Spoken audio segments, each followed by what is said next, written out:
Okay, everybody, welcome back. So we're getting to move on to our next run here, which is going to be a VIII. It is Lacrimosa, and this is going to be run by JP. The category here is going to be all story bosses percentage, and the estimated time for this one's going to be 1 hour and 55 minutes. Without further ado, take it away, JP.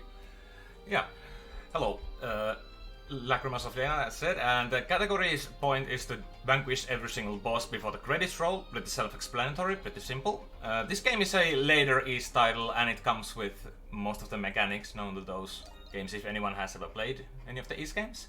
We'll be doing this on the easiest difficulty, and the timer will start once I pick the difficulty. I will give you a countdown so you don't have to test your reflexes. So without further ado, let's just go.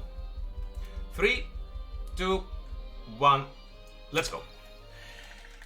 First up, we have a wonderful red-haired adventurer on a boat, waiting for the next adventure to happen. And we have this kind of tutorial section here. We'll be just talking to a few people and checking the main mechanics. And this one's the first people we're gonna be seeing a lot. Laxia, she will be a permanent party member throughout the run. This one's Hummel, well, we will hear him a lot. And then for East veterans, we have Doggy here. He won't be playable character in the game, but we will see a lot of him in the hub area. And so, we're gonna get out. Here's a minimap tutorial if you don't know how to use a minimap. And this one's Sahad, also one of the permanent party members. And with Sahad and Laxia and Adol, we have the three main trio to control over the game. And since this is a we're gonna go with the party system, 3 members at a time for the most part. And after that walking tutorial, we have the fighting tutorial. And we're gonna have to fight this tentacle and try to push it off the ship. And now we can't hit it. This is trying to tell us how to evade correctly by doing a dodge roll. And if you time your dodge roll like that, you get a flash move, which gives you a little bit of speed and slows down enemies a bit. And that's very useful a couple of bosses and some stuff. Now we're just kind of wailing on this tentacle, waiting for it to come a bit closer so we can wail on it some more. Oh, I missed flash move, but doesn't matter really. We can now try to finish this thing off. And now it's going to tell us about jump attacks and such. We don't care really yet. And soon we will get shipwrecked and actually start the game on the island of Seiren, where the most of the game will take place in. Oh. And we didn't have a sword, but now we do. Another big combat thing in these games are the skills that characters learn as they go on.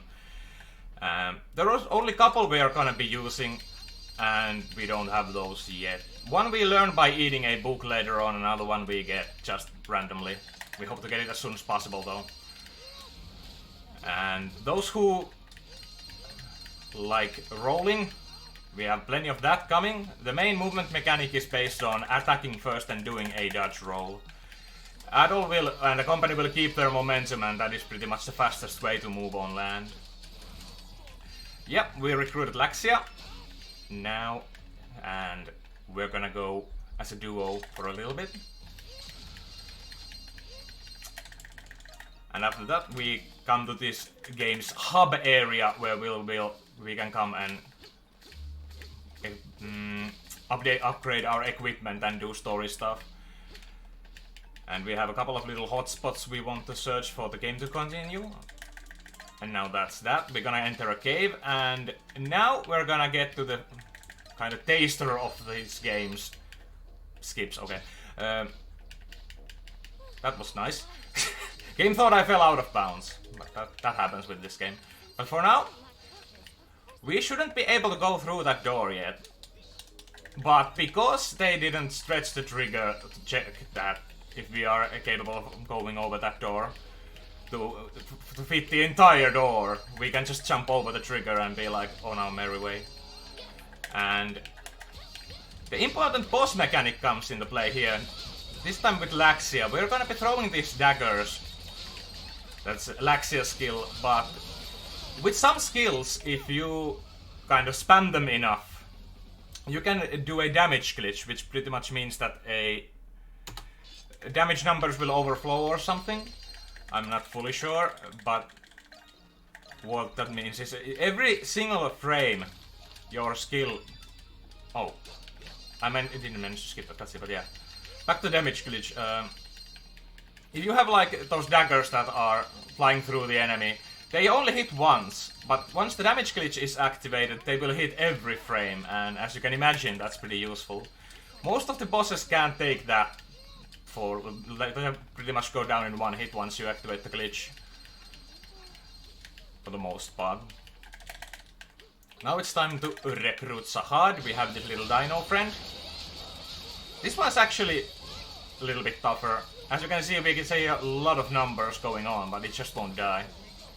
Now it did. Wonderful. Now we have our little trio. And we can continue our way a little bit further down the island. We shouldn't be able to get here just yet, but because for some reason, if you swap characters and jump against the wall, you can just jump again from certain points. I have no idea how that works, but if you don't swap your characters, you can do that. We're gonna grab this teleport stone, whatever that's called, but those allow you to teleport to certain places, so you don't have to walk everywhere every time. We have to get back to the main hub here for a while. We're gonna be learning about fishing, which we definitely won't be doing at all. But yeah, well okay, we're gonna do it this once. The tutorial wants us to do it, so we're gonna... Nah, we got a small one. Sad at all. That happens. And then there's again a couple of hot spots game wants us to check.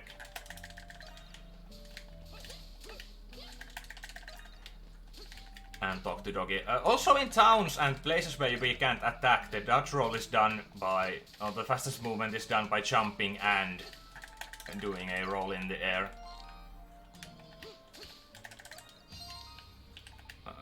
Wait, I have a bad map. Now we're gonna be entering one of the bigger areas, a forest thing, where we'll actually be going to make Adol the boss killer of the game. We used Laxia now a couple of times, and we're gonna use her once more, mainly to do the damage glitch, but once Adol gets hold of his tornado sword skill, he will become the ultimate boss killer and no boss stands a chance against him. But yeah, oh. Say hi to Turtle. We go to his side and spam daggers. Sometimes we can see him.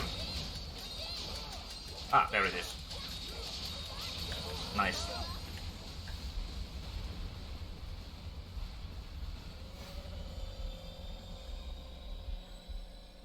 Nice, nice. Well, we ain't through the forest yet. Usually these areas have like 2 bosses at least. And now we're gonna get our first adventure gear. Those are gears that make traversing a little bit easier. And the first one is our gloves that we can use to climb these vines. Those vines are really funky, and we will get to that later a bit more. But yeah, spiral manual. Let's eat the book. Now, put tornado sword on X and never look back. Wonderful. Now pretty much on our way to the next boss. Collecting some materials. We will be doing some upgrading on our hub area's defenses, because this game has these things called raids, where you have to defend the town or the hub from enemies. And one of them is really hard and requires some extra power to last through the offensive forces. And also we're gonna be doing a little trick here. I'm gonna be explaining that too a bit later. No, just know that with character swapping mechanics you can gain infinite height. And it's really wonderful. I don't know how these things get to stay in these games, but that's wonderful. Makes these runs more fun. Next boss is a chameleon Finklerion. And now that we have the tornado, we are going to spam it a lot. This boss is actually a little trolly. If you don't... you can have a lot of bad RNG with this guy. But now, we cannot kill him when he's on the trunk. He has to fall down. And we have to wait for that. But until he's done with his RNG checkings, he won't be going to the ground. Now he will flip over. Flip down. And we got the best RNG. He may also try to shoot some goops at us, but not this time, I guess. Also, I changed the party members to defensive. We ain't gonna be doing that a lot in the run. That's just to stop them from attacking the boss with 1 health. If they do, it will stun the boss and we will lose a lot more time. Okay, the game really wants me to think I'm out of bounds. Not really. No, I am not. We're gonna be recruiting our first shipwrecked member, Kathleen. I remember her name was. She will be the blacksmith and we will use her services only a couple of times. Now and once before a raid. She can upgrade armor and weapons, it's pretty basic. But because of the damage glitch we don't really need to. Really need to do it that much. Okay. Time to go to the next area, which is gonna be a cave. I'm gonna try this for once. Okay, I didn't get it. Sit on the wolf.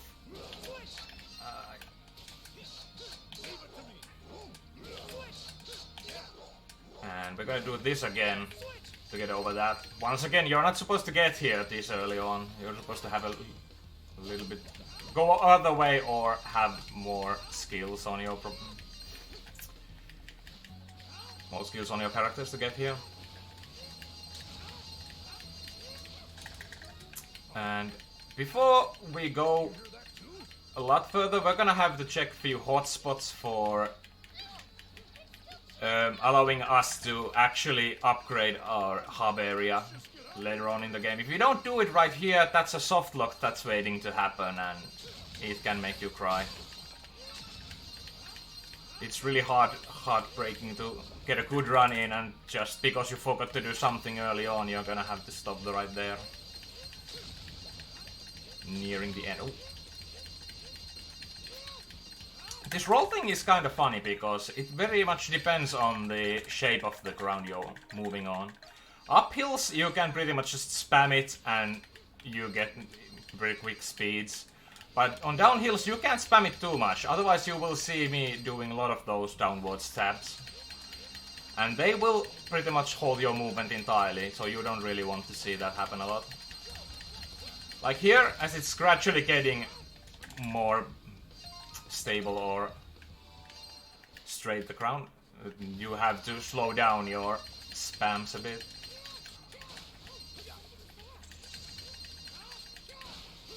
Yep. Going a little bit uphill. And yeah, we're skipping a lot of cutscenes. That's a wonderful thing that they added. In some of these games you can't skip the cutscenes at all, and that takes some time. Since we're going on RTA 2, that really helps. Helps a lot. And yeah. If there are any announcements or anything, now's probably a good time to do. We're probably just rolling our way through the world.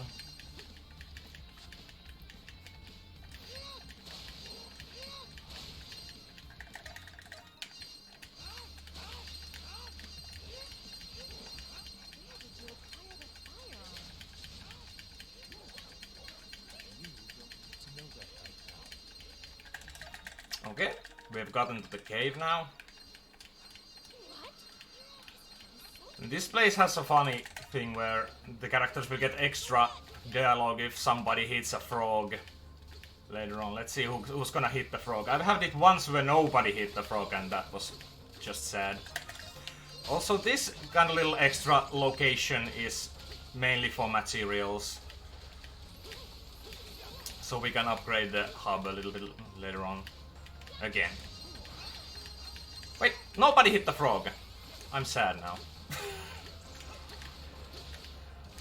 They're just going like, maybe we shouldn't attack the frog. Oh, sorry. I didn't know it could do that. Or something. Most of the time it's Laxia, but sometimes I've heard Sahad actually be the one that hit the frog. Anyway. Time to get some worms destroyed.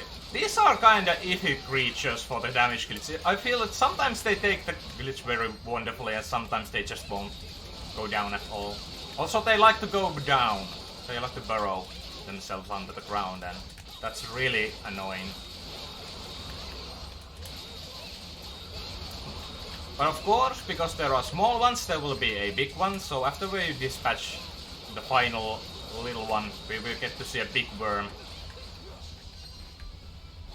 It's coming!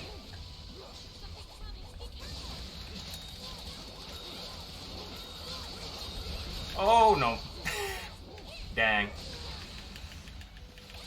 It can do that, and that's annoying. You'll lose some time because of it. But I don't think that's a big problem. Yeah. This frog. Yep.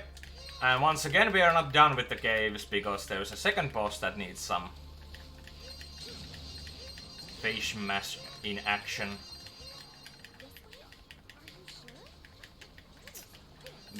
You've seen a couple of times now that the game will think you're out of bounds, even though you're not, and this place is pretty bad on that. I hope I'm not gonna get any, and it seems like I got through just fine. Oh no. Don't block me. Up. We're gonna be picking this up. Blade Ring 2 ups our strength a little bit. And here we're gonna do some equipment stuff.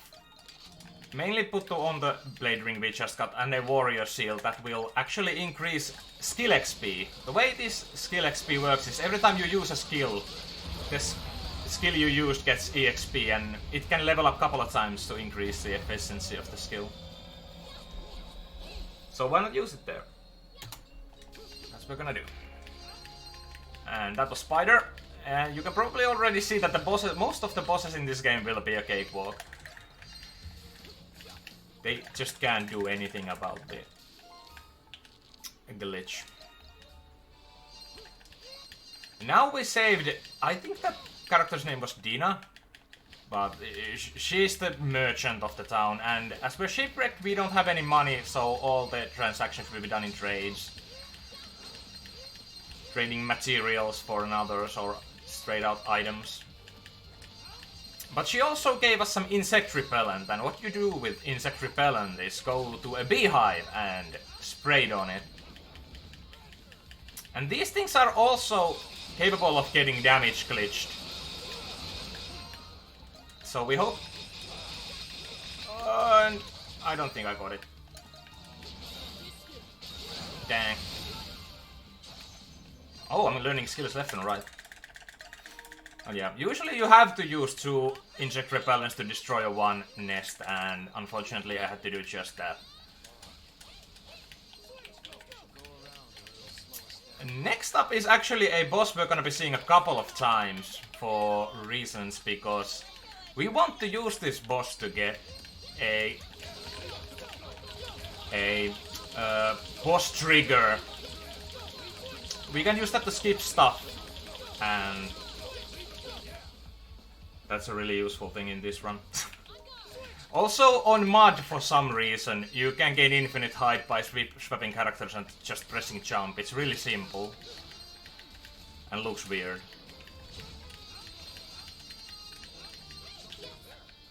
Like here. You can also run in the air.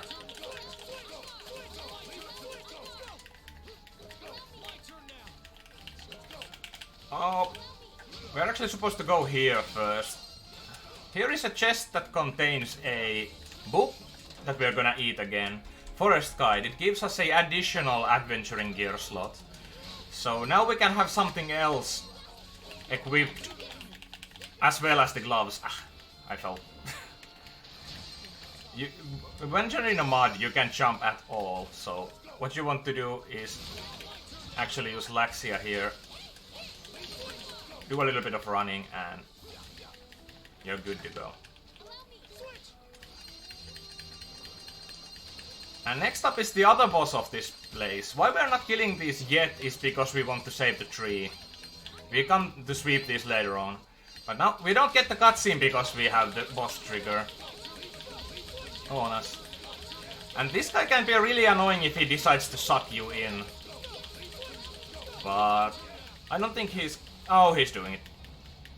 Did I get over? I got over the barrier, so no worries. I think I may be able to get this. Yeah, we got this. For some reason, with the boss trigger, if you go there, you get transported into this section with a character we haven't met yet. He's level 1, she's level 1, and gets instantly destroyed by this boss. But that's completely intentional. I have no idea what's happening behind the scenes there, but that's just wonderful. Now we're actually gonna have to do a raid, but before that there's a couple of triggers we have to hit. There's a character who has hurt his leg. Now we're gonna do the watchtower construction, because this is pretty much the final time we can do it. And also we're gonna get stuck inside the table by talking to this fellow. We need to talk to that to initiate the raid, and why not do it now? Why do it before? And final time we're gonna be using the blacksmith's services here. We get a defender.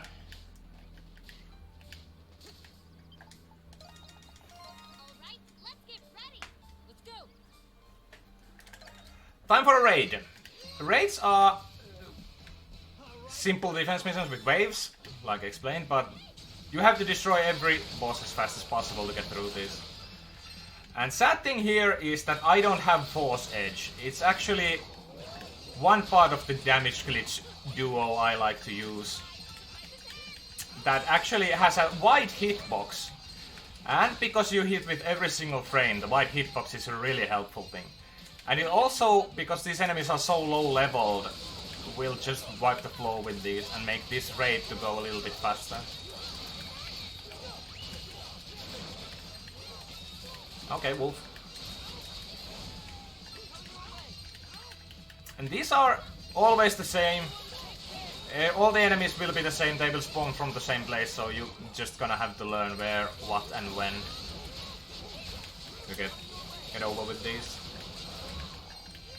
That's first wave done. And also after every single wave you're gonna have to wait like half a minute to see these beautiful stats and see who was the best helper among your group of city people, town people. And Euron won this one. Wonderful.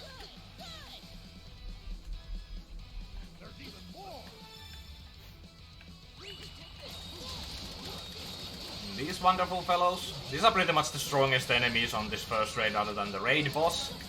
And yeah, every raid contains a raid boss. But as with other bosses, they go down easily.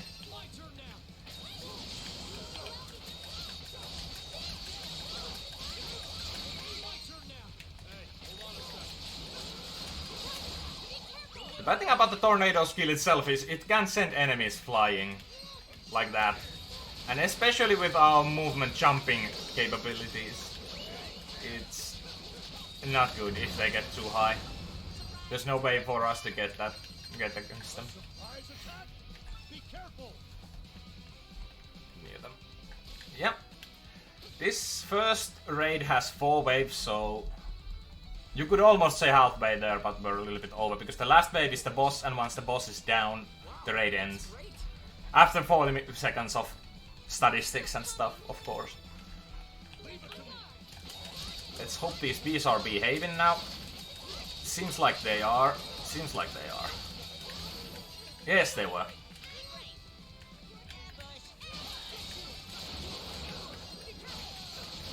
ambush. And I'm anticipating this guy here. Ow. Nice. Another one here. This can sometimes come closer to you all by on its own, but not this time, I guess. Time for the boss round. Indeed, VIII.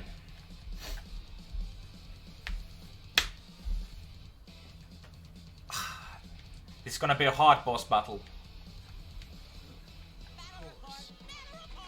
I can tell you that much.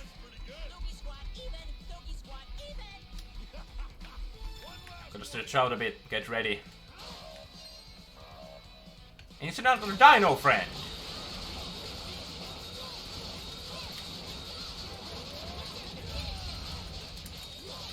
And it's down. Wonderful.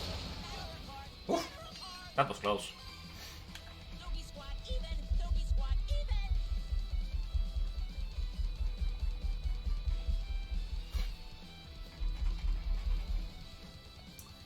Yeah, let's see who won.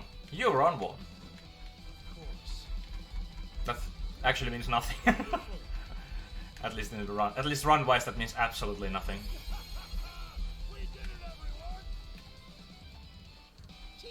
Good job! And even more statistics for us to follow. Yep. And that's the first raid in the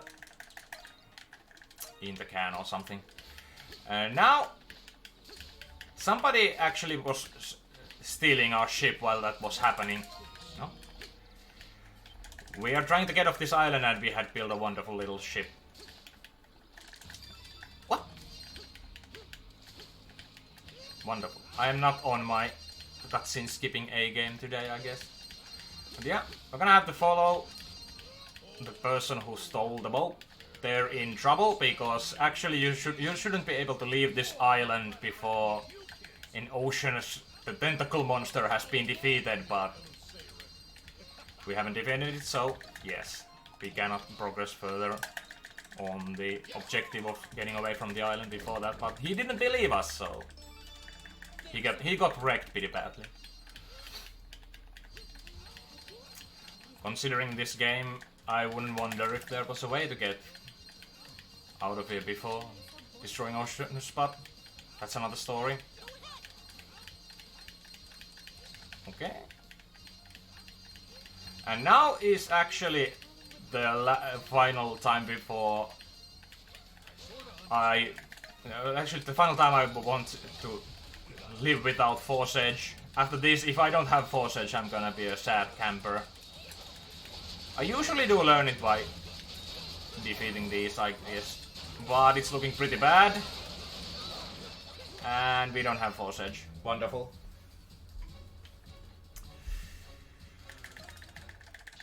Well, I guess we're gonna have to do without. Now there has been something more sad going on. I don't actually remember what's going on here, I remember what happens after. Wonderful, I've seen the game before. And yeah, we're gonna have to talk with a few people here. One of them being this Hummel guy we saw on the ship. He's been actually on our party for a while, but we don't use him because he cannot do anything useful. Okay. We smelled the tree and the tree told us that we should go up on this hill. And that's our town doctor Kiergaard, Weissman. And also Falcom game with Weissman is, you always know they are bad news. Shoutouts to Trails in the Sky. Yeah. Next boss is gonna be that person, Kiergaard, and what's wrong with that is his hitbox is so small. Even if I have the Force Edge, I'm gonna have a hard time doing the damage glitch on him, so without... yeah. Let's hope he doesn't ride our tornadoes too much, because this guy can really troll you by just staying in the air for the entire fight. Okay. Will you get big numbers? Some numbers were there. Oh. Okay, now. Would you die? Okay, it's not activating at all. This is horrible. And he's enjoying it.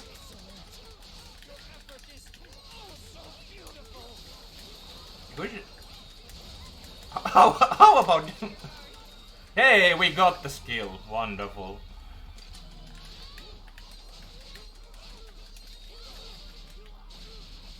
And it's down. Oh no. Sometimes he just goes down peacefully and sometimes it's like that. You have to juggle him back and forth for a good minute or two. Or it feels like. Now the captain's actually dead. And he was killed by that gear guard fellow. So it's good time to change up the pace and get back to this character, Dana, from the title. Her sections mostly consists of going back these flashback sequences. And she will be mostly played by... she won't have any party members. She can be actually used with the Adol and the gang. But we ain't gonna be doing that. So we're gonna enjoy some Dana action only on the flashback stuff. We're gonna be doing some talking and leave. Also, yeah, I'm not gonna be talking that much about the story overall. If you want to know the story, play the game. It's a wonderful game. Don't get me wrong at all. This is very fun game, casually and speedrun wise too. But yeah. Wind's gonna be our enemy again.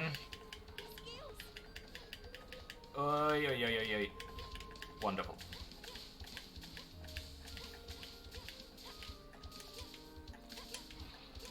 Just now we hope we don't fail to... Yeah, we didn't fall. We didn't fall. That's annoying if you fall there. It's a... You have to fight the wind. And possibly you have a bad cycle with the wind too. It's not fun. And with Dana actually jumping and rolling... Oh, I increased Adol strength. Oh no. That's horrible. And yeah. We're moving on with Adol and the gang. Actually some new routes opened out for us, so let's go explore those immediately, shall we? Get back to Beast Hills North Camp.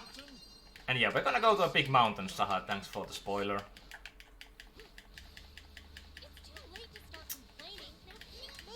Oh.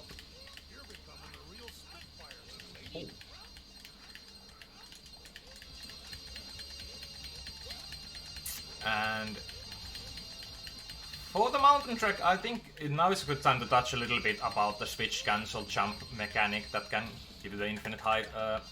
Way these attacks work is if you're on the air and jumping and you're gaining height, the gang will do a 3-hit combo followed by a downward thrust thing, and the third attack usually gives you extra height. And if your character is gaining extra height, it will do the attack. So if you swap at the correct moment, usually just before or a little bit after the third attack has been triggered, the game thinks you're actually just beginning to jump and will, instead of giving you the drop down attack, will give you a chance to do more of those basic air attacks. And with that in mind, yeah, infinite height is possible. Also length for a jump can be increased by that.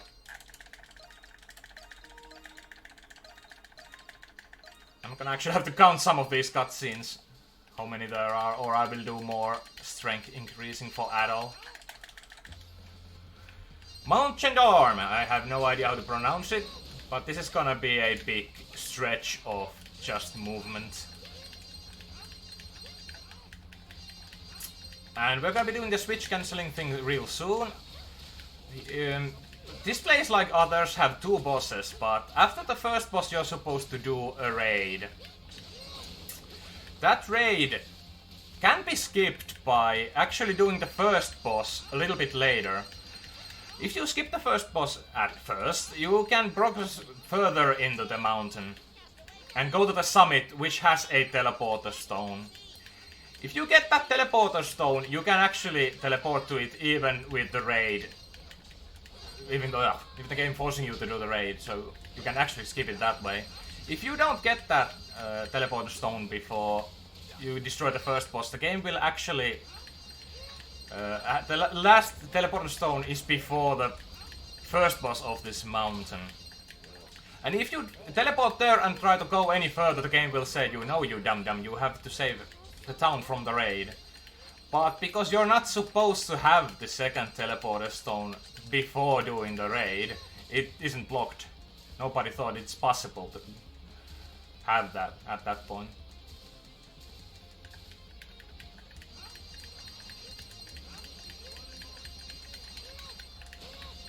But yeah, that saves a lot of time. As you saw, the raids can be quite time consuming, so I'd like to say it's 5 to 6 minutes of free time save.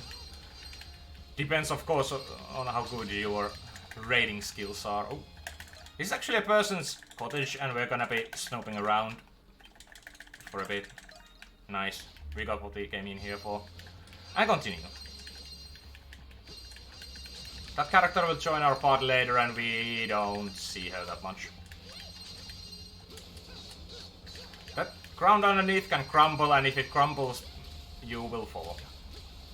Giving you some nice little pluses.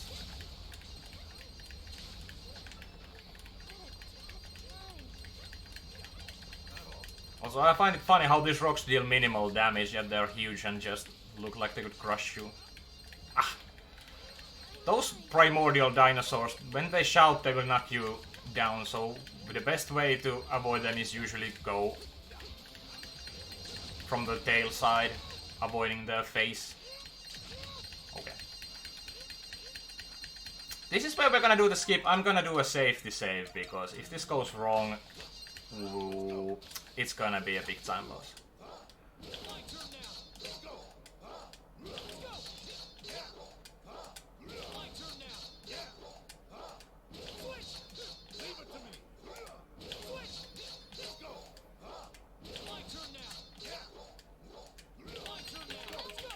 Yep, we got it. And now we can just continue going on around. But actually, first we are gonna have to see this.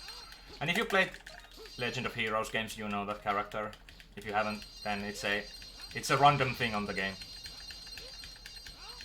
To my knowledge, they aren't a part of the Ys series at all, other than a couple of cameos, probably. Ah.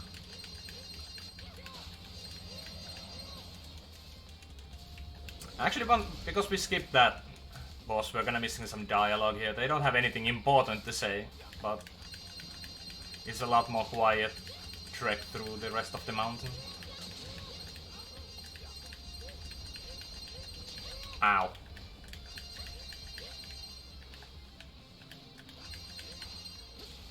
These wines are also actually wonderful to just that now that I don't know if the FPS counter is showing, but they actually, once you're attached to the vines, they will drop your FPS down to 60, no matter what you're otherwise running. I'm trying to run this game with 200 FPS, mostly for the damage glitch to be easier to perform, but yeah.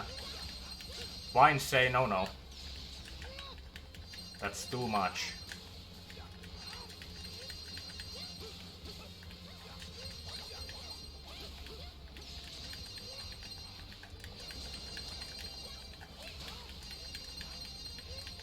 And this is the teleporter stone we got. Time to head back and finish off the boss here. Can you guess what the boss is? You have seen him a couple of times. Yeah, it's a little red dinosaur. I don't know why they used this boss so many times. I guess they were really proud of it. Now Force Edge. Big numbers, as you can see.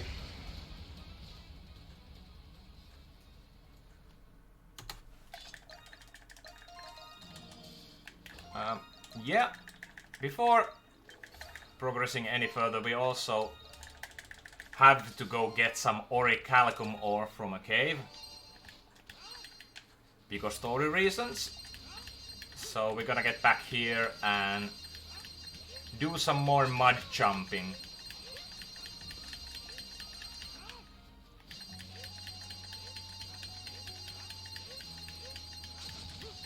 now is also probably a good time to read donos or announcements or anything. As we're flying through the air. Ah, apparently we're not flying, we're going in the mud. That's more like it. That's very much more like it.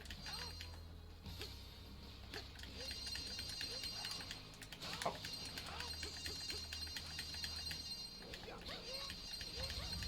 I also forgot to discuss these before, but yeah. There are a couple of these little request blocks here and there that prevent you from progressing until you have certain amounts of survivors recruited to your town. But that one and the one we did before VIII are the only ones we're gonna care about. So technically we don't need to raid any more survivors.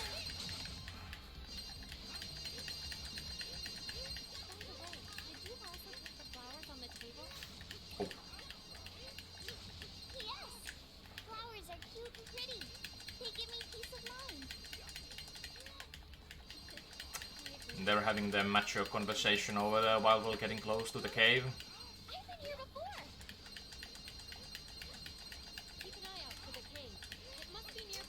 And there it is. Switching to Sahad. Oh, that was actually way too low. Nice.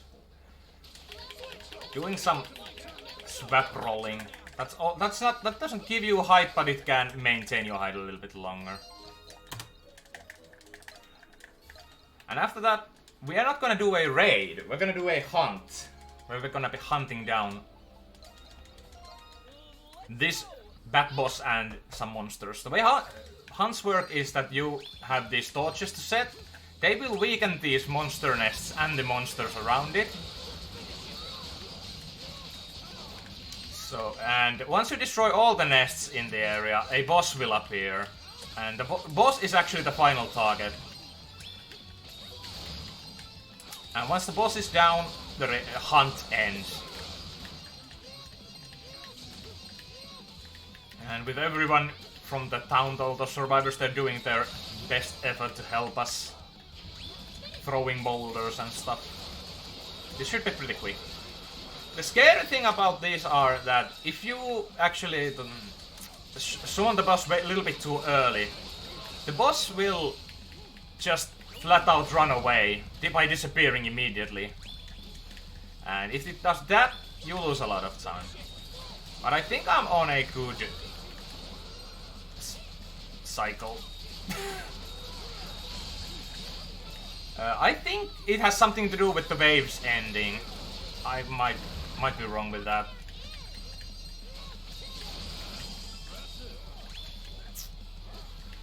But since we're just now starting the attack too, we should be good. One more nest.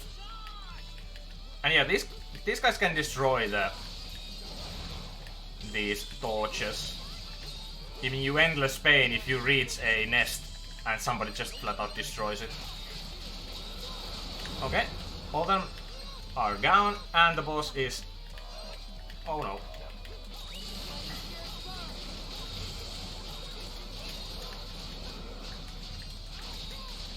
And it's down. Woo! It didn't run away. That's a pretty good hunt. And once again we get a lot of status screen stuff. And now because we got the teleporter stone, we don't have to do the raid. We can just go and defeat the next boss on top of the Mount Chendan. That boss is actually pretty annoying. It's rather simple and easy, but I have bad luck with it. And also bad execution. Because this is a verb thing that will fly to one of those platforms left or right. Usually it's this one. But because it can fly, if it flies away, yeah, you can't attack it. You hope to destroy it here and now. And we got it, yes. I just usually load a save if if I fail the fight. Thankfully we don't need to do that right now. And now that we are on a summit of a mountain, what do we do next? We go down, of course.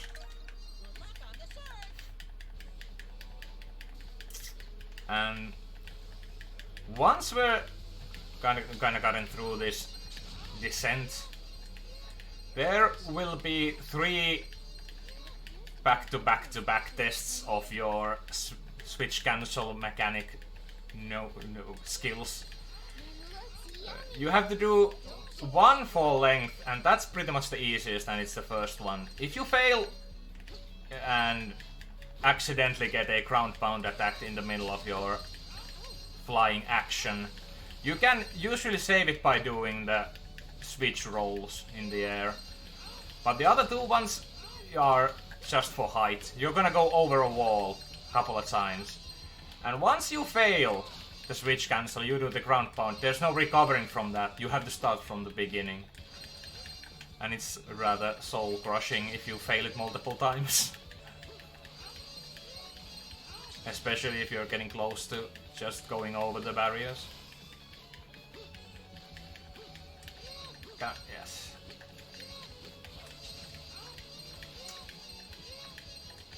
Now is also a good time to read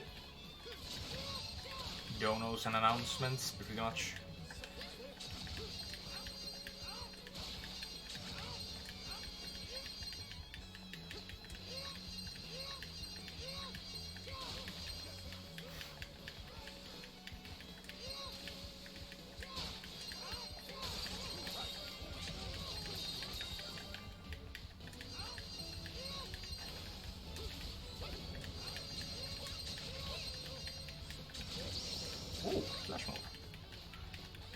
Flash move, yeah, it gives you some speed too, so it's wonderful if you get it by accident.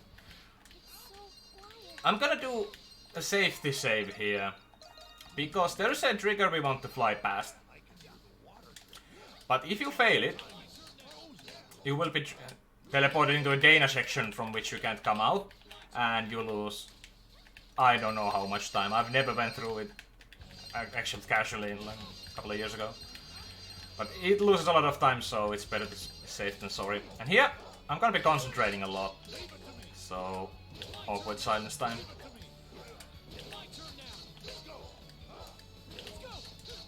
Ah, I failed it. Ah, thank you. Out of bounds. Wonderful.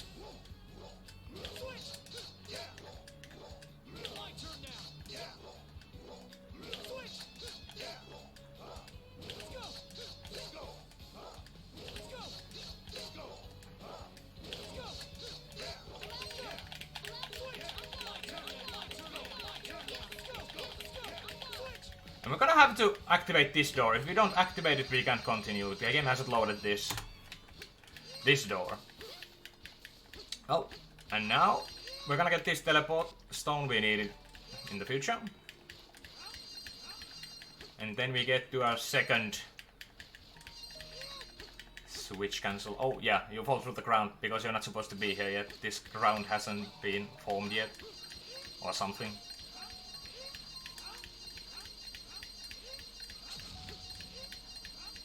And no. That's it. Also, funny thing about this game is, if you run while doing the air attacks, you attack faster. So, the rhythm of this trick changes a lot, depending on that.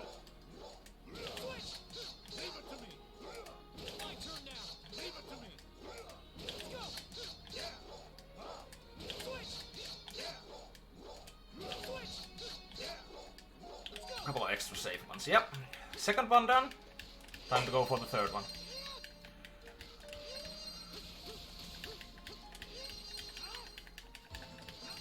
But before that we're gonna get some beautiful music before.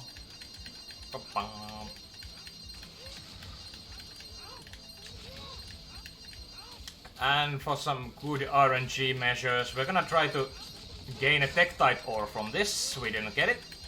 There are a couple of spots where we can try to get a Tektite ore before certain parts of the game. We want that because we need 1 exactly one tech type ore to improve our barricade to enough to the 5th level. That's gonna be enough to survive the raid number 3. Or technically 2, but anyway. And if we don't get it from the random spots, we can always get one safe and surely from a chest, but it takes time to open and check the animations and stuff. Yep, now it's time for the 3rd hover. I'm gonna be concentrating again.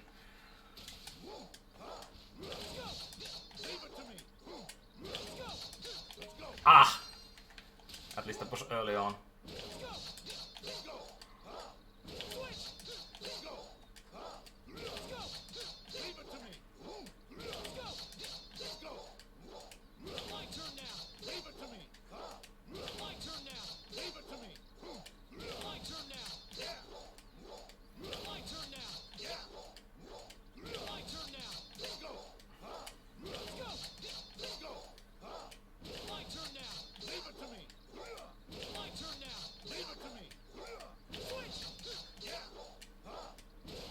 Nice. Got through.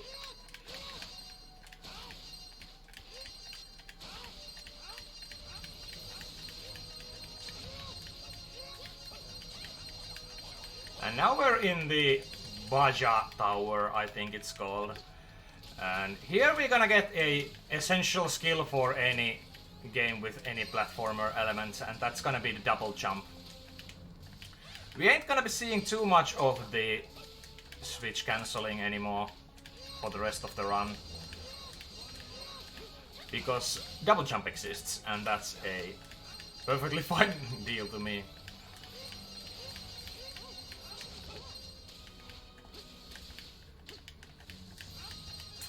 Yeah. This place is pretty tricky to do the roll because it goes back and forth with being downhills and uphills and general not being stable at all. Yeah. Do you have time to talk about these things called bosses? I think so too. What? Douche. Usually... What? Oh yes. Definitely oh yes.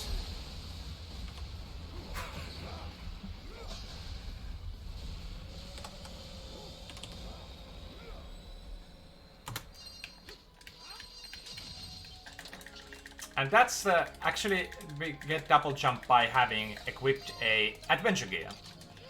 So that's one of the reasons we did eat the book in the jungle. These vines. I'm pressing up and jumping and it just randomly decides to go right and trying to throw me off. I have no idea how those vines work.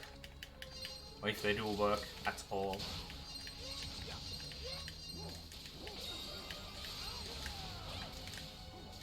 Nice. Sahad's learning skills left and right, that's a really good thing. Because sometimes he learns them in the worst possible spots and... Yes, worst possible spot ain't a good spot to learn them.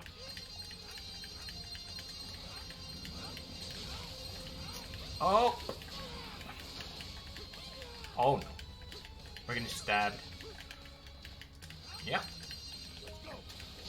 If we wouldn't have the double jump here, we would have to do the hover jump, but switch cancel hover jump thing. But because we do have double jump, we can just jump, attack, and then jump again, and attack, and roll. Oh, oh no. I hit the wall.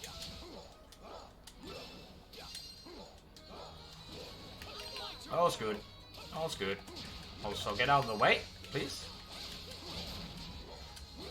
And those are the spots, if Sahad learns a move while I'm trying to do the jump thing, you have to start all over again, because those skills mess up your jumps completely.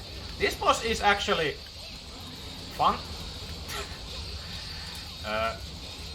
With the damage glitch, you have to first destroy the orb in the center, and the boss won't take damage until you hit the head. And it only stays down a bit while it's stunned. Oh, it's looking bad. It's looking good. If you fail the damage switch on that head, it will rise up and you have to destroy the orb again. And this guy also really likes to throw wind at you and push you over the edge and waste your time even more. By being wonderful. But that was a perfect fight. And now we hope nobody's stopping us to check the view. And now, if somebody noticed, there were a couple of beehives here. I'm actually gonna do a safety save here because I only have one of those.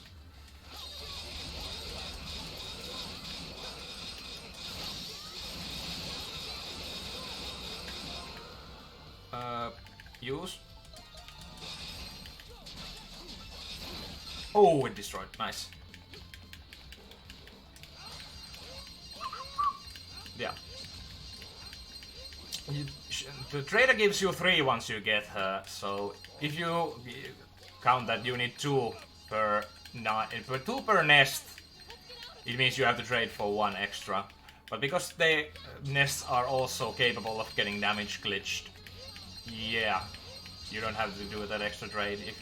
If you're perfect, you can pretty much get pushed by the bees past those things as they're getting destroyed.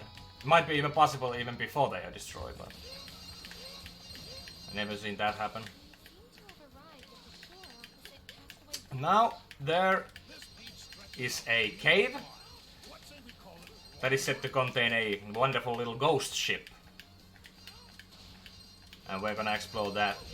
Also, this is the second RNG part. If we get a tech title, we got nothing because I think I left too quickly. So we're gonna have to open the chest to get our hands on some sweet tech title.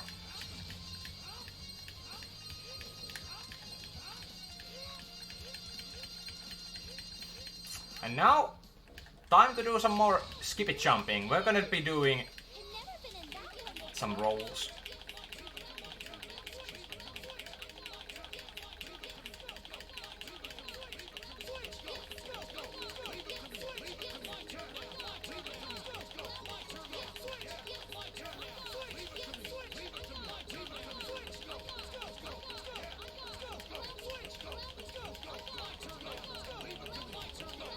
Wonderful, we got it. That is actually pretty tricky because I am actually not looking at the characters at all, I'm looking at the minimap. If you go a little bit over to the red side, the game will think you are out of bounds and it will teleport you to the place where you last touched ground, that pretty much being the start of the cave. And if you don't do that, you get an extra fight you have to do with annoying enemies, and of course we want to skip that. And here is a wonderful door. And we can skip with Sahad's long legs. And no chica for you. We have to get these logs pretty much to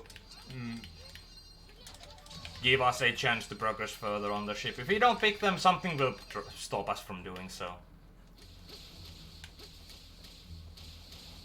Oh. Jump, please. And that's pretty much the ghost ship. We have the boss left, but yeah, it's no different from the other bosses.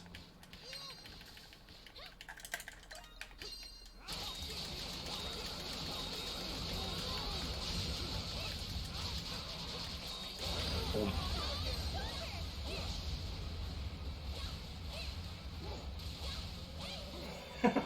Intended game mechanics, maybe, maybe not. They're so easy to do, it makes you guess. Yeah. And that was the ghost ship. We're gonna have to trigger this cutscene here. We have a baby here. Somebody gave birth. We're gonna show our map to this guy. By showing him the map, he gives us some rewards depending on the percentage we have. Check the map for. And the main item we want from that right now is the SP ring, or athletic ring it's probably called really, but yeah. It cuts your SP costs to 2/3, so you use only 2/3 of the regular amount. And that's pretty good since you're spamming a lot of tornadoes and force edges. We're gonna have to open our way for Adol and the gang by going into this Dana section. And we're just going to that random dungeon there to make the game progress again. The dungeon is actually something you have to explore as Dana. But we're gonna do very little of that, obviously. As minimum as possible. And yeah, now that we've done this section, we can go here. Oh. I'm way too hasty with my rolling.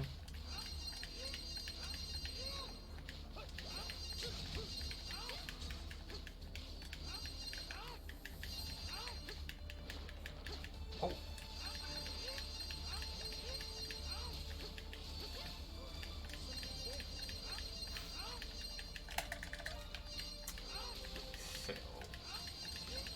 As this place is starting to have a lot more water, what's gonna happen is pretty much we're gonna go get ourselves an item that allows us to breathe underwater, and also we're gonna get sucked in real soon.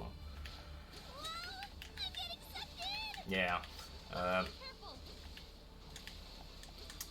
The next boss, once again, the boss is pretty simple, but once we get the item, we're gonna go teleport back to the base of this place and do some more searching, find a place of a boss that's gonna be a RNG machine, and hope we get a good one.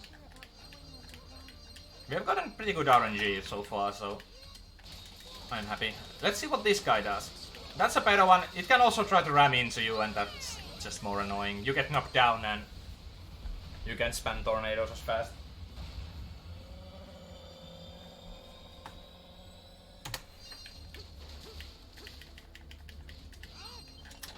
Hermit Scale. Yep, we swapped the gloves. We don't need those for a while. I also love how Lax says like, I don't like going underwater, and then Hamas just, let's go underwater. Let's go.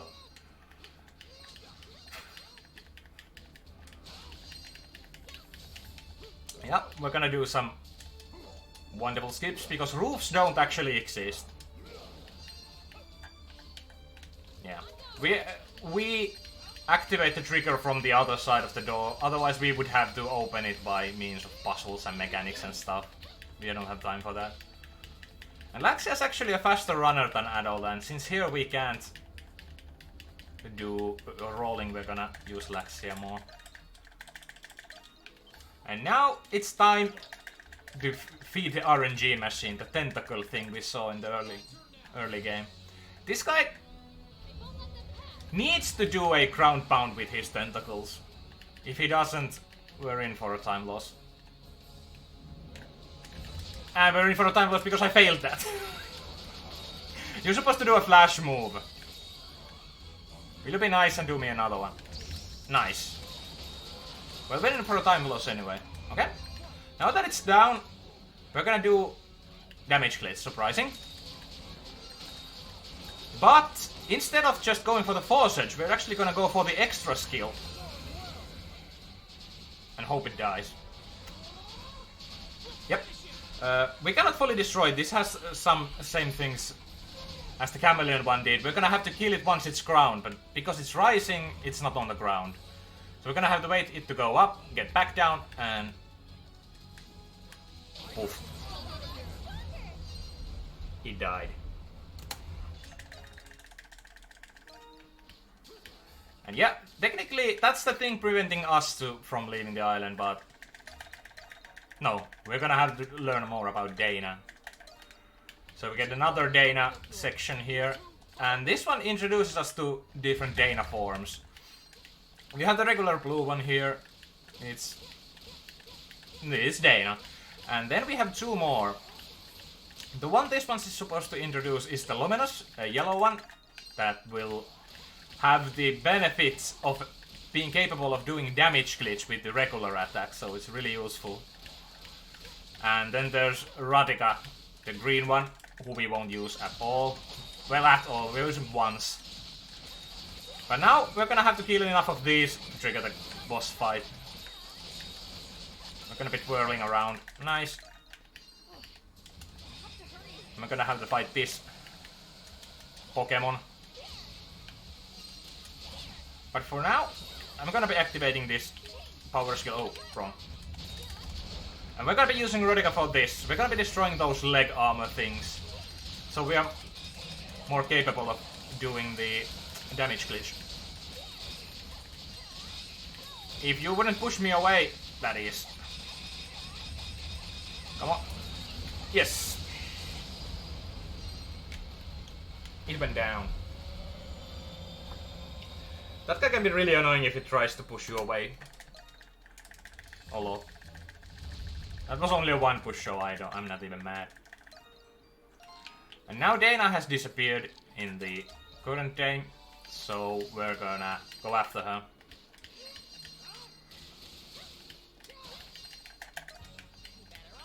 Back here, and now a door has opened, so it's a new place. With Eclusian Dance, if I remember the songs correctly. Ow!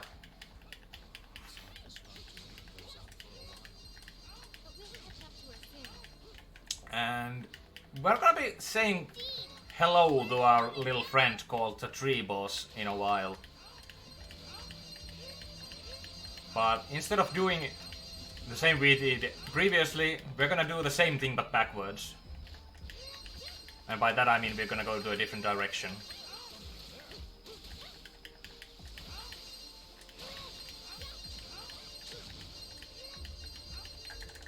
But first we're gonna have a little bit of Dana-ing here. Luminosa's dash is, instead of a roll, it's this anime run dash thing. And if you time your inputs right, you're gonna be really fast. And these stair-like slopes and stairs themselves are pretty fast to go with just running and jumping. So I won't be... So rather, I will be resting my left hand while I can do that. Oh no, there's only one cutscene. Now, let's go and say hello. The wonderful tree.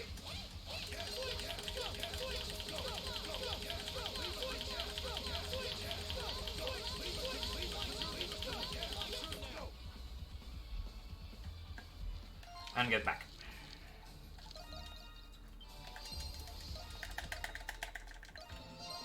And something about Dana that's really wonderful is that if you do a switch and attack with light and normal Dana form and mash fast enough, you can gain height. Oh, mashing the wrong button. That's not the way to gain the height. Also, we want the Luminous because it's much more faster than the regular Dana. This game really gives you options to gain height. I like that.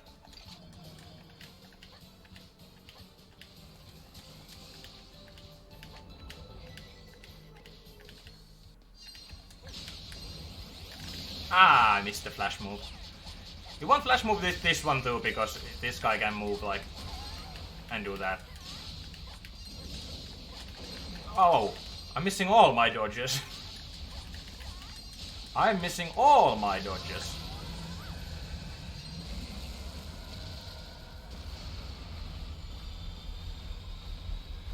What a bop. And instead of opening the chest, we're just gonna quit the Dana section there.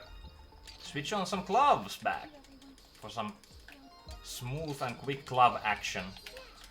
And now we're gonna forget them for the rest of the game.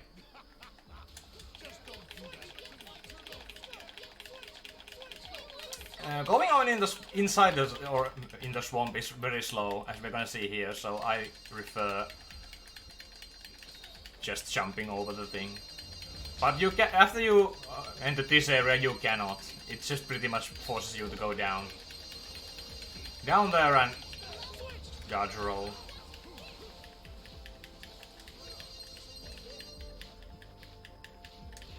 Okay, next area.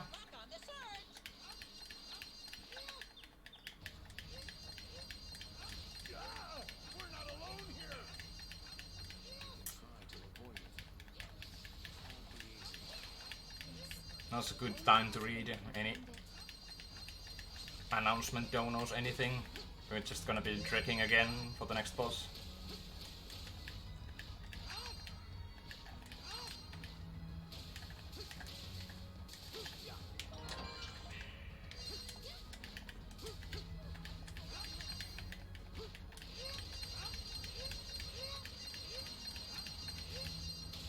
Okay. We got the Purifying Bell here. That allows us to finish off undead enemies. Otherwise they will just crumble and get back up after a while. And this boss one here is undead, so if we don't equip that, it's gonna be a endless fight. Oh, Flash Move! Missed you. And damage clips, please! Damage clips, please! Thank you.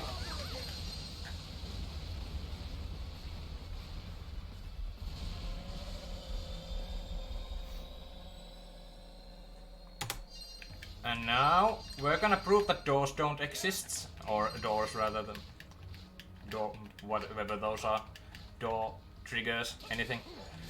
Sahad, and we're gone over. And with some more of that, we can continue. There is a big door that we would have to open or use another way to get past. To enter this place, and in this place you're gonna have to remember combinations 3-1 and 2-2, because most of these little puzzles here can be solved with that. Oh. You have to turn those statues to face the same same way that ones on the doors. The first one, but first 3, second 1. Once only, and that one was 2-2. But now we have 4. That's impossible, right? No, 3-1 is here to help you. First 3 times. Jump a bit here and there. Then once. Then again, 3 times. And you can probably guess what the final one is. Nice. Now we can enter the boss. This boss is actually something we're gonna be using Laxia again for. Not completely, we're gonna be setting the damage glitch with Adol and then switch to Laxia. I have better time getting more damage out of, from Laxia's daggers than I have with Force Edge here. If I can't use Force Edge, I won't use Adol. Oh, come on. But before we can actually go near the boss, we have to destroy its minions. I don't think it respawns these at all, but now is a good time to find that out. Okay. One more. Quick, quick, quick. Oh! Ow. Now just wait for a bit. And 5 tornadoes should be plenty.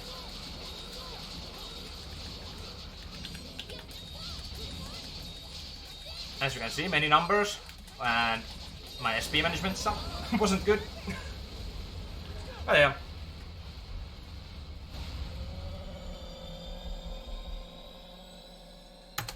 We're done with this place now. And next one is gonna be the final raid of the game. Or rather the run. And it's the reason we've been collecting some materials for. The enemies will hit hard. And also, even on easy mode, Adol's life is in danger. Which is saying something. But first, we're also gonna show the map to this guy to get the Gale Feather adventuring gear. And what that does is increases our run speed. And that obviously is something good. And we're gonna trade specific amount of specific things. And now we should be golden. Barricade level 4 is enough, but that's very iffy. 5 is safe, and you technically lose only very little time if you go for that. And especially in a marathon setting, I'm definitely gonna go for 5, either way. This one is only 3 waves long, but the waves are a bit longer. And actually, because we skipped the last raid, it affects this one a bit. More on that once the final wave hits our face.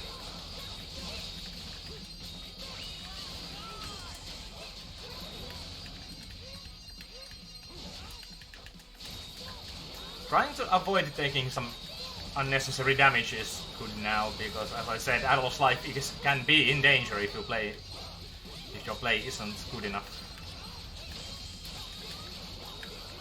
And these raptor enemies, you can do the damage glitch on them, but as they like to jump around away from your tornadoes, it's a little bit difficult sometimes.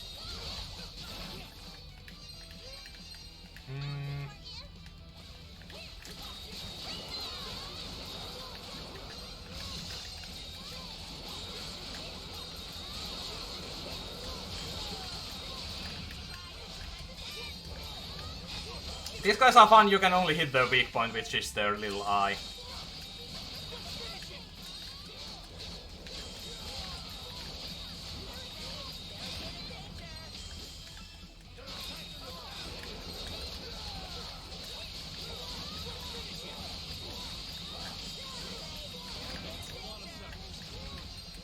The barricade is definitely in danger.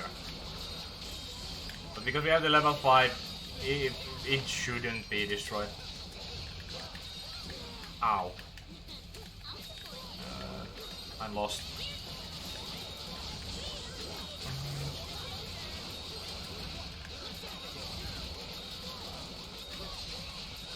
Up, die. Thank you. First wave done.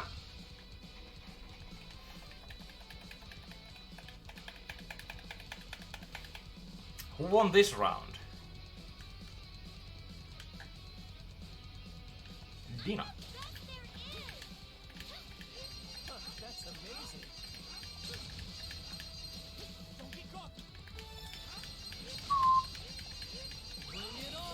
And it begins again with these behaving enemies. But now that we don't have any of those extra distractions for these, we hope they don't do that.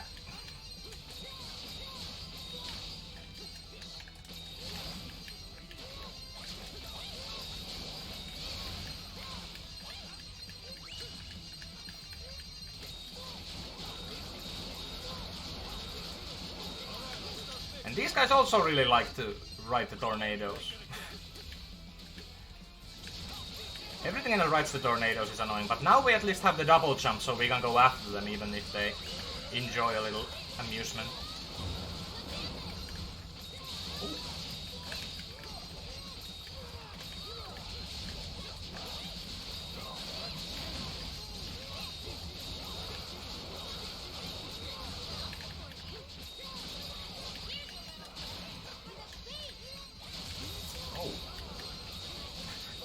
Some of these helps with being gotten out have been really good, but sometimes they kind of target enemies that are already long gone or have moved past that point, like the paralysis ball before.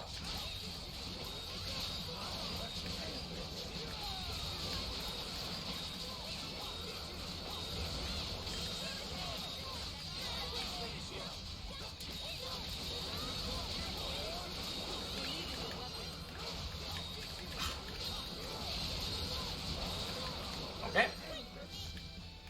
I'm gonna get these three, and then there's gonna be a surprise attack with some tougher monsters. A couple of those bird things and some extra darker dinosaur things that spew black breath. These guys. Ow. I can also knock you down. Ow! You hope that these ambush enemies stick together, so you can just use one set of tornadoes for each and force edge everyone at the same time.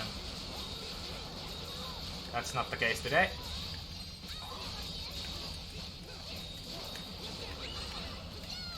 Okay, you're frozen. And you're down. And now the final wave is upon us, but because we skipped the previous raid, or the raid 2, in the Mountain Dawn part, the final cutscene of that raid is actually stored somewhere, and it will show that after this raid. if we skip that cutscene, like we're skipping all the cutscenes before, like this, wonderful, the game will revert back its progress to that position, like hour or so back. That's a soft lock. Let's put it that way. All the triggers you hit, you cannot hit them again, and otherwise, even if you could, no. So you gotta be careful not to skip that one. You have to really concentrate on not doing so. I just usually take my left hand off the controller and mash the X button only. Does nothing. You can fast forward it, but that's pretty much the fastest way.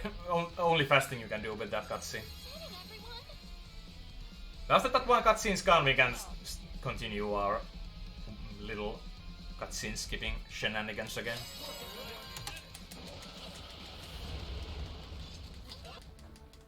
Now. Yes, we didn't softlock, so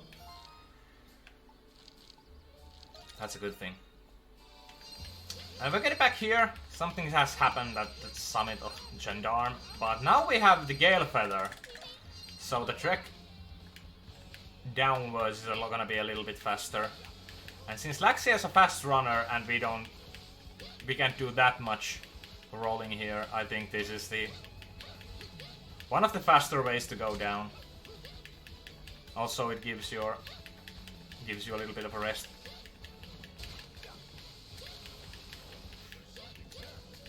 Yeah, now's pretty much a good point once again to read donos and announcements and stuff.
Okay. We're gonna go say hi to our little friend here. Again. We want the boss trigger for the next boss, because if we don't get that, Adol has to walk through a fog thing for a couple of minutes, and also he can't get his friend to join him for the boss battle. But with this, yes. We get to keep our friends and we don't have to walk in smoke. Fog, rather.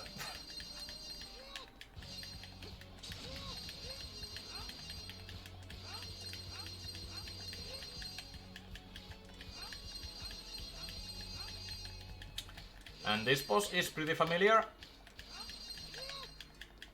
too, though this time with a different gang to face it. And it doesn't have those.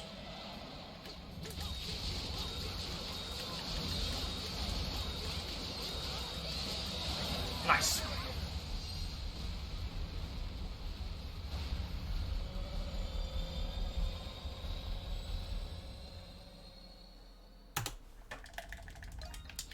But we're still gonna have to walk in some fog.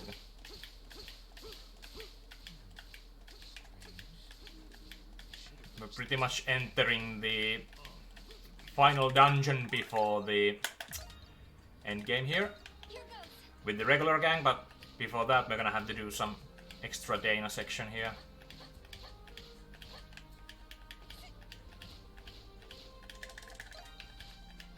This is pretty simple, just going past and hearing some dialogue and hoping it to end soon.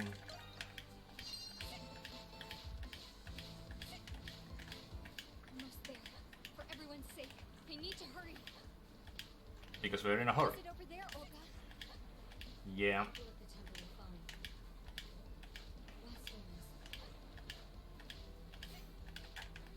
Once again, we're doing this section to kind of activate the next part for the Alana gang to progress further.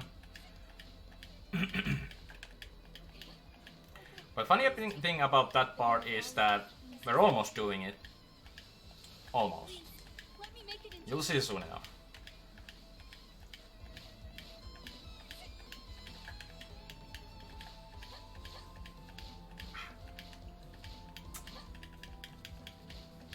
Let's see if I get knocked down by these dinosaurs. Nope. Went right past.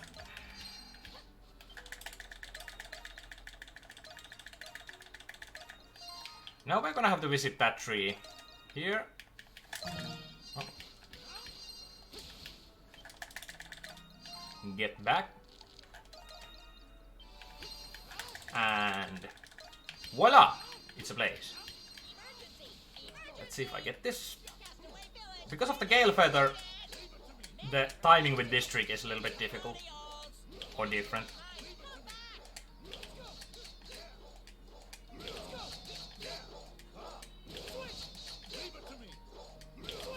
Oh no! Can I still get it? I can.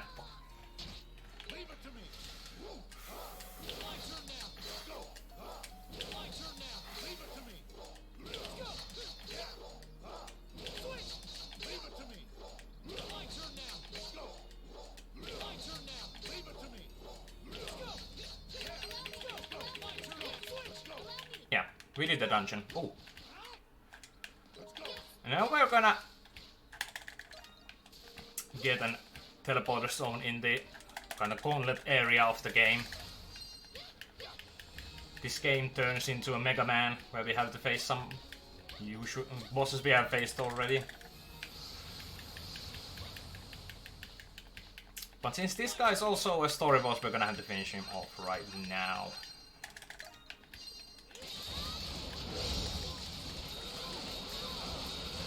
Done.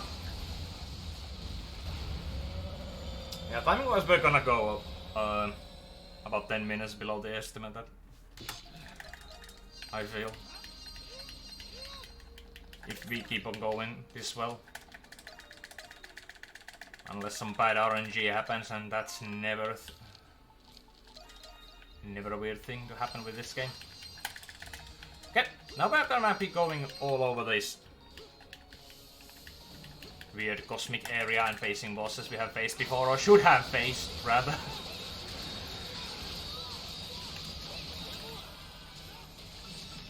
Some of these aren't story bosses. I think these are all something you have faced before. I could be wrong. It's been a very long time since I played this, but most of, or at least some of these, we will recognize.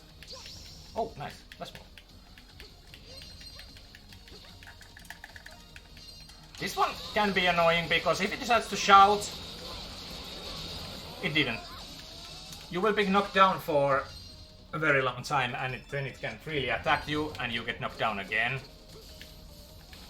And you lose your patience and start to grind your teeth in stress. Okay. Then this. That's more of a regular enemy than a boss. I don't know if that's a boss too. Could be. All I know is that damage glitch takes care of everything. And this, after a couple of these little bosses, there will be these warden bosses that have these special little areas. And yeah, there's 4 of them in total, and after that, we're pretty much off to the final boss. But for this guy, he likes to dive down, sends his little torpedo minions, and then randomly appear in one spot. After he appears, it's doomsday for him.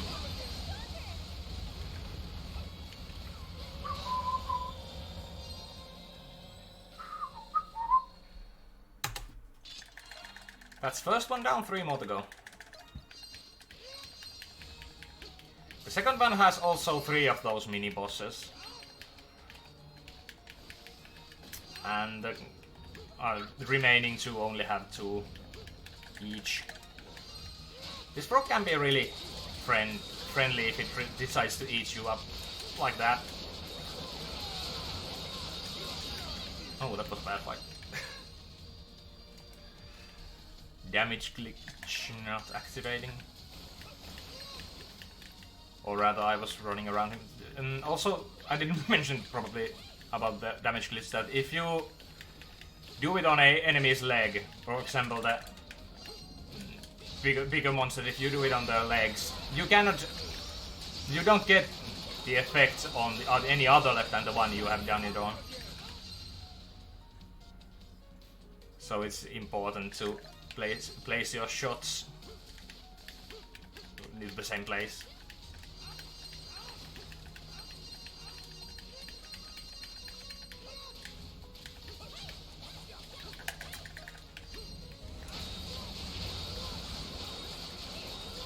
Okay, nice. How lucky, says Laxi.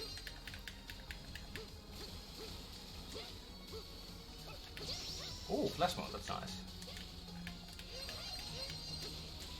And time for the second warden. We're gonna be visiting Finland. Is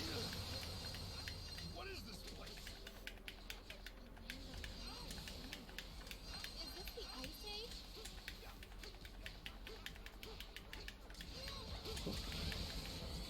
And ooh! I was certain I'm gonna fall there. Thankfully not. Okay.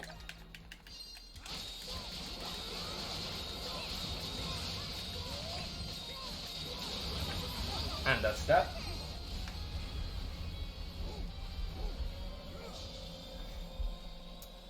Couple more to go.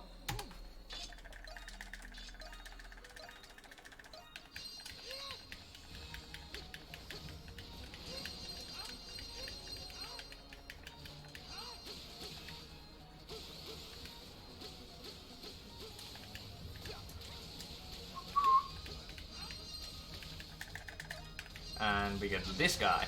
We saw them in the Baja Tower a couple of times. They like to spin. Different way than we do.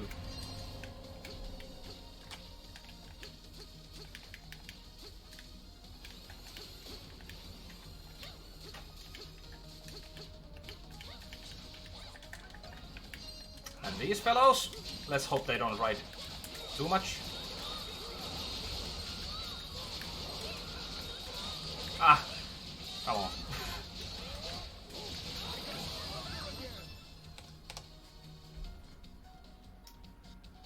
Okay. Time for the third warden. We're gonna get to smell the trees. Smells like trees.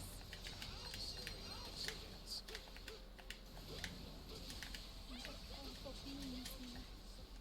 We should be careful, Adam. Oh. Oh! What a flash move.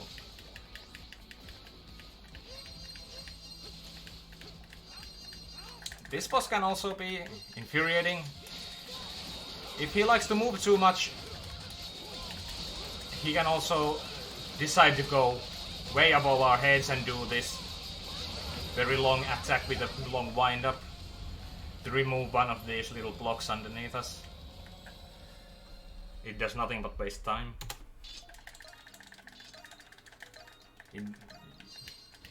It's just pretty annoying. So it's very important to get rid of him quickly. And hoping he stays still for a moment. And also you don't want me to progress, I guess. Also grab friend. Ow.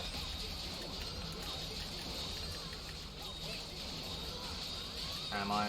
Yes, I am getting it.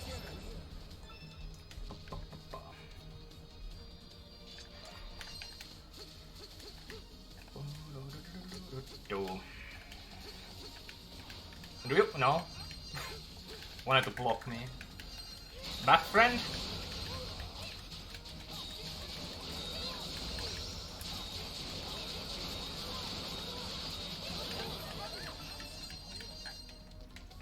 a little bit tougher than the first one.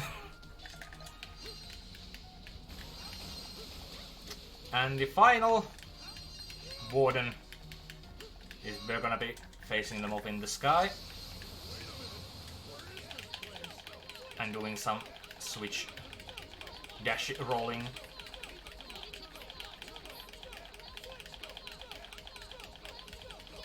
Because who loves platforming?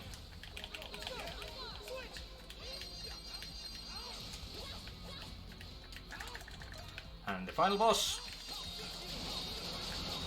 Final warden. Tornadoes and Force Edge. Simple. And now we're pretty much done with this place. We're gonna be here now to confirm that we have defeated the wardens and such. And now it's time to say bye-bye to our wonderful little friend, the tree.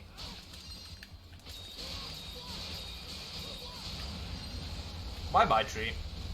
You will be missed. And now we also get to see the hippo thing that was sucking us in the jungle. And equip those floating shoes for a while, because those allow you to walk on the mud. Let's hope for a good spawn, something close, somewhere close, somewhere close. And it's pretty close.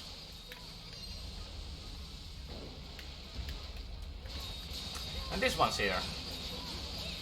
And because it's pretty early game boss, it goes down even with just Force Edge.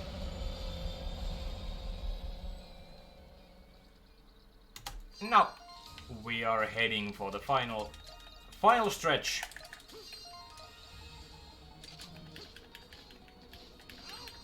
Equip the Gale Feather back on and roll. And that there is our final boss. It will be in 3 phases. And that's actually one of the bosses that Tornado Sword isn't that useful on. Oh, I mean, as useful as in other bosses, it's definitely useful still, but you have to do a little bit more. That being the Force Edge. So no need to go too alien.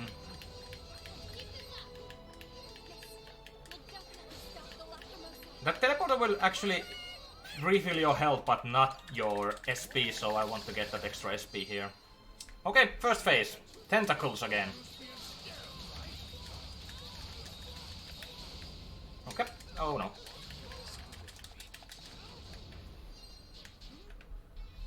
First there are 2, now there are 4, and once we get rid of these 4, the first phase is done.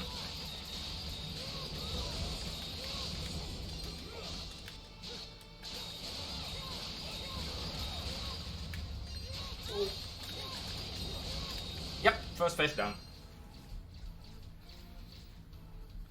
This game likes to pop up the menu between every phase if you want to change something. So I'm gonna have to remember to mash the cancel button. We have these 4 Sims crystals, and once we destroy the crystals, the heart will enter the field and we can destroy the heart. And the heart is the main point of this phase.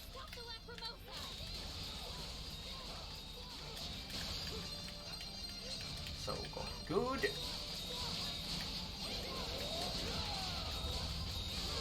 Okay, 1 more left. Ow. Oh. Don't get away. Okay. Am I gonna see the heart? Will you? Thank you.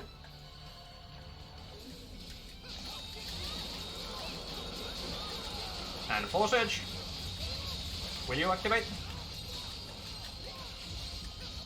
Oh. Oh. This is a never before. You almost got away.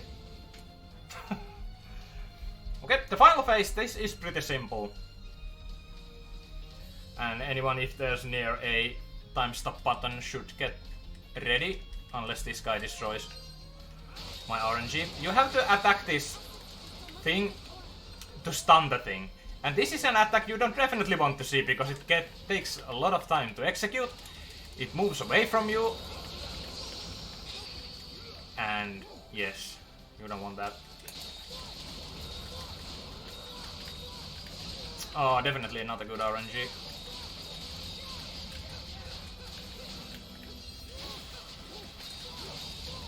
Oh no, yes, okay. Now we have the damage glitch the head.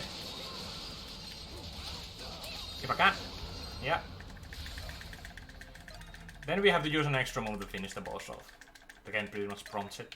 But now we're gonna do a couple of meaningful conversations, and after a few cutscenes it's gonna be time.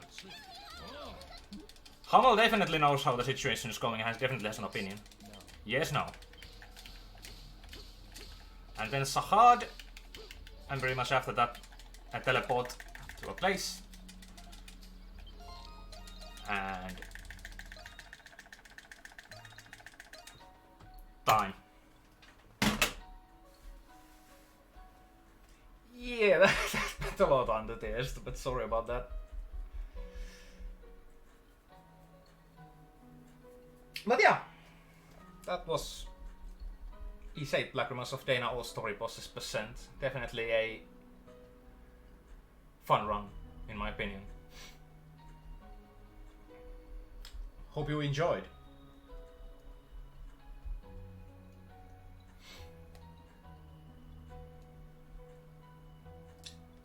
Yeah.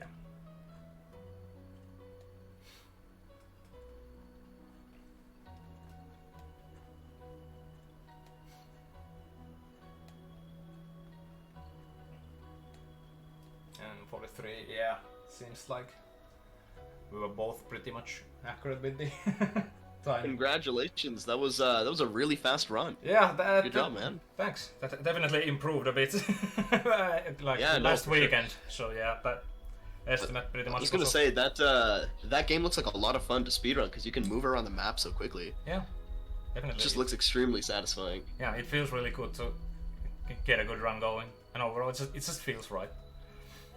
Okay. Well, moving on a little bit here. Next up, we have a Minecraft speedrun. It's going to come up in about 10 minutes. This is going to be a Minecraft showcase. So the idea is the initial speedrun is going to be beat the game while having 2 hunters chasing him. And then if he happens to finish it very quickly, there might even be some other showcases of other game modes in the game for a little bit. So stay tuned. We have a lot coming up. Huge thank you, JP, for running. You did a fantastic job. It was a lot of fun to watch.